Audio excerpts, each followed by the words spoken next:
American Fiction follows Thelonious Ellison, or as he's called Monk, who doesn't like the stereotypical books that depict black people in stereotypes. Despite being a writer himself, his own books don't sell as well as he wishes they would. He then decides to write his own stereotypical book that escalates his situation combined with events occurring in his personal life. Monk's belief is simple.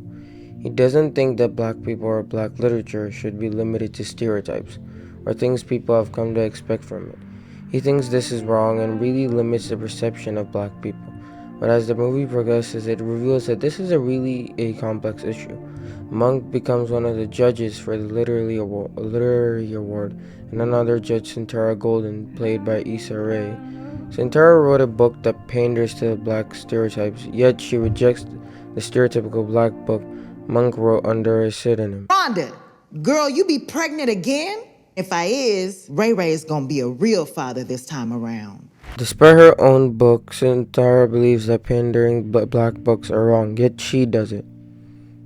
Her ideology is summed up in one sentence. It wants to see specific types of stories, so why would I not provide those stories? Why would I not, what's the harm in giving people what they want if, that's also what sells? The idea that if the public wants it, she'll provide it, despite the fact that she doesn't believe in what she's saying.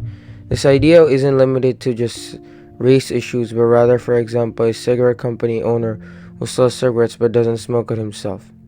The idea is, should we pander to these issues despite us not agreeing with them morally, or should we stick to the morals we firmly believe in? And the answer is, we don't know. Monk himself, despite sticking with his morals, is conflicted as a human being. When Monk goes to visit his family, as he's been given a forced sabbatical from his college, what he learns is something very, very interesting. Not only is his sister had a divorce, his brother has had a divorce, and nearly all of his family is in a horrible situation. His mother is forgetting things, and by the end is in her own issues. But Monk himself is distant. He's not too close. He's never sticking by, and that really makes him very, very interesting. That even though he believes in all these things, yet he's conflicted within himself about what he thinks, who he is, and what he has to do for his own life, and at the same time, and everybody else. This puts a good, really complex issue right there at the front, that even though his values and ethics are important to him for his family, he's willing to do anything. And morally, is that right? And we don't know. He's distant from his family and basically has no idea what's going on with anybody. It's seen that he was the closest with his father, who shot himself, but Monk had no idea that his father had multiple affairs, while everybody else knows. Throughout the film, Monk isn't like others and doesn't want to be like everyone else, but his conflicted self really reveals the conflicted idea.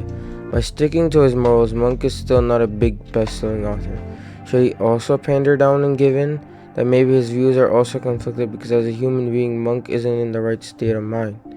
In one scene, Monk's brother is talking with with Monk's girlfriend, Coraline, and he asks her why she likes Monk, to which she answers that he's sad funny. Monk as a human being is extremely smart and he has his set ways, yet he's conflicted because of this. It's his greatest strength but disconnects him from others. Irony is that just as much as the issue itself is conflicted, so is Monk. American Fiction is just as much about Monk himself as much as it is about the issues it presents. In the end, what is the right thing to do? And the truth is, it's really complicated. See, by the end of the film, the book written by Monk wins the literary prize. Monk gets up to accept the prize and we cut to black.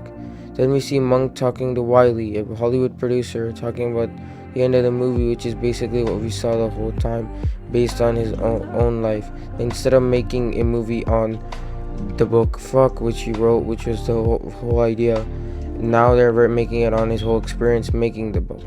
They go through multiple different endings, and they settle on one where while he accepts the literary prize, but the FBI shoot him down. Another ending is where he goes to Coraline and they end with a happy ending, or another one where like the FBI shoot her down and edit that beta. The movie ends with Monk driving away, but that's the beauty and irony of the movie. Everything's fiction, that even in Hollywood everything has to be dramatized, yet this movie is a part of Hollywood and doesn't do that. It's kinda like breaking the fourth wall and breaking the fourth wall. It's like doing it twice. The irony is that in truth, fiction just sells better. That sometimes a fantasy is just better than what actual life is. And that's the end of the movie. If I had seen this before I made my favorite films of 2023 list, it would have been on my list. It's funny, satirical, extremely witty. The performances are incredible, and no doubt in my mind that it's a beautiful film. Thanks for watching, and please subscribe.